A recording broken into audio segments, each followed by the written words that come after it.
everybody, today we're going to be talking a little bit more about world building. Last time we talked a lot about world building tools like Incarnate and World Anvil. I also have a World Anvil affiliate link below if you want to check that out. You can start building your world on World Anvil for free, but I highly recommend their paid options because there's a lot more that you can do with it. And if you do decide to use one of their paid subscriptions, use the affiliate link below. It helps to support the channel and it's going to cost you nothing extra. You can check out my Patreon if you want early access to my videos, you want access to my suggestion box, or if you want 40% off of Start Playing Games and my Etsy store. On Start Playing Games, I run professional D&D games. I have both ongoing games and one-shots, including my holiday one-shot Saving the Solstice. You can check out the trailer for that up here. As for my Etsy store, I sell painted Dungeons & Dragons miniatures, and I have custom mini painting services available.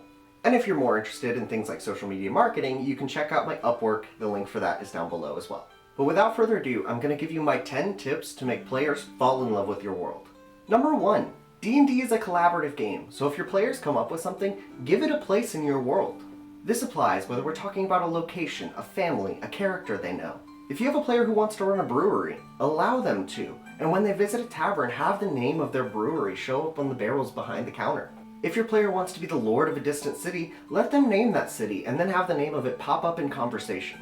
And I'm not asking you to just give in and let the players make up whatever they want and include it in your world. But try. Keep an open mind and I'm sure you can find a place for all of these things. Your players feeling like they have an impact on your world is going to do wonders for making them care about it. Number 2, be confident in your world and talk about it like it's fact. Which one of these examples sounds better? So I guess my world is called Elan and there's more than one moon, so there's gonna be 3 of them. The world that you guys are in, Elan, has 3 moons, Oblivia, Ladassa, and Caldera. One of these sounds like you're spouting off facts. The other one sounds like you're making shit up on the fly. And players will notice the difference. If you're confident in your world, your players will be too. Number 3, your world building doesn't matter if it doesn't happen in game. It's fine if you want to come up with a whole solar system and calendar and whatever else for your world, but if it doesn't ever come up in game, it's not once mentioned, that doesn't matter. And that's fine if you're world building just for fun, but if you're world building for D&D, you need to make sure that that prep work that you do slips through. If you want something to matter, you're gonna have to have someone mention it, tell it to your players. It has to be relevant to the plot, or else you did it for no reason. This also applies for writers. If it doesn't happen in your book, it doesn't matter. And that's not to say to just throw it in willy-nilly. You need it to matter to your plot or it won't matter to your players. Number 4, accept not everything has to matter to your players. Sometimes it's okay to have an ongoing war that your players are just not going to be a part of. It's just the background of your world. Or a natural disaster happening off in the distance. In keeping with the last point, the important thing here is that it does come up.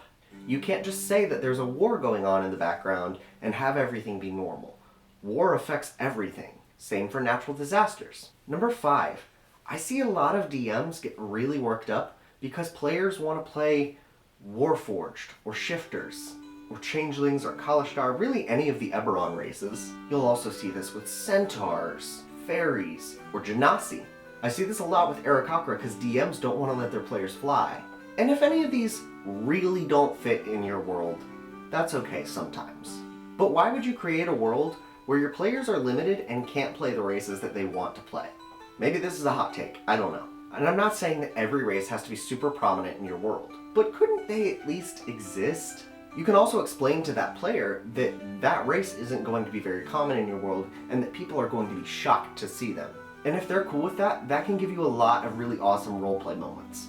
What I usually like to do as DM is provide a list of the most common races in the area that they're going to be starting. Perhaps this area has more dwarves, more elves, or maybe we're close to a rift to the elemental plane and Genasi just might happen to be more common here. And this doesn't mean that they're limited to those options. These are just the recommended options. Whatever it is, I provide the players with that list, and then if they come back and they decide that they want to be something completely off the wall, generally I'll find a way to make it work. Because at the end of the day, players are most engaged when they're playing the character that they want to play. Kind of building on that last point, you should be comfortable yet cautious with saying no to your players. If a player wants to add something to your world that's extreme or vulgar or goes against your themes, you should be comfortable saying no. But the cautious part is this. Are you saying no because it genuinely doesn't fit, or are you saying no because you don't like tieflings? because you not liking tieflings doesn't matter. I once had a player who wanted to be the princess of the kingdom that we were going to be in. I had already planned a princess for that kingdom, but there was really no reason that letting her do that would be bad. So I threw out the princess that I had and I let her be the princess. And by the way, that character later grew up to be an evil queen and became the villain of another campaign. Number 7, weave together your campaigns. This is one of my favorite parts of DMing.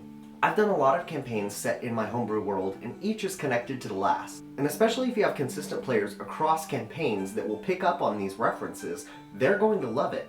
And yeah, sometimes players won't know that you're name dropping an old player character from an old campaign, but when everything is interconnected, it makes your world feel more alive. Even the most boring bartender can become an interesting NPC if you just decide that he's the cousin of the paladin from the last campaign. And I love using former player characters as NPCs, especially when they become someone important like a ruler. Which kind of brings me to my next point.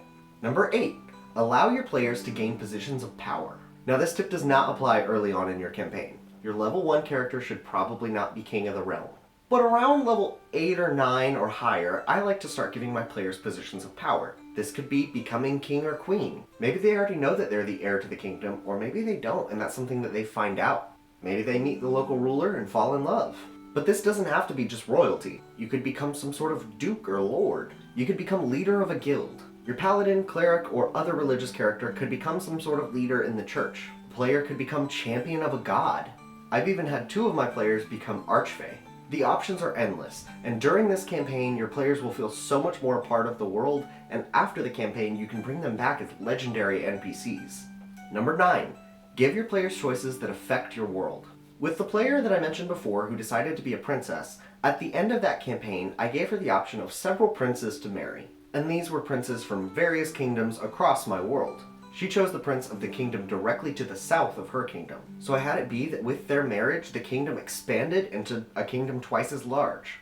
And now the combining of those 2 kingdoms is a piece of lore and history about my world. And number 10, don't be stingy with information. This is more of an amateur DM thing, but I find that a lot of DMs just want to keep all of their information safely guarded and not give it out to their players. But the characters live in this world. They should know this stuff. They should know who the local ruler is. They should know which kingdom is 2 kingdoms over. They should know the name of the moon. Don't gatekeep this information because the characters should know it. And number 11, this is my bonus tip, use Worldbuilding. I mentioned Worldbuilding at the start of this video, but it is such a helpful tool as a DM. It allows you to basically have a wiki of your world, and you can go through and connect the articles so that you don't forget things like who the leader of a guild is, because when you're looking at that guild's page, you can click right where it says leader and it'll take you to that other page. This is so much easier than using a Word doc or something like that. But that's all I have for you today, and I hope that some of these tips were helpful for you and that they help you to round out your world. I still have so much more to say about world building in other videos, so comment below if you have any questions or anything like that. As always, like this video, subscribe, do all the things that make YouTube think that you want to see more of me. And I will see you next week. Bye.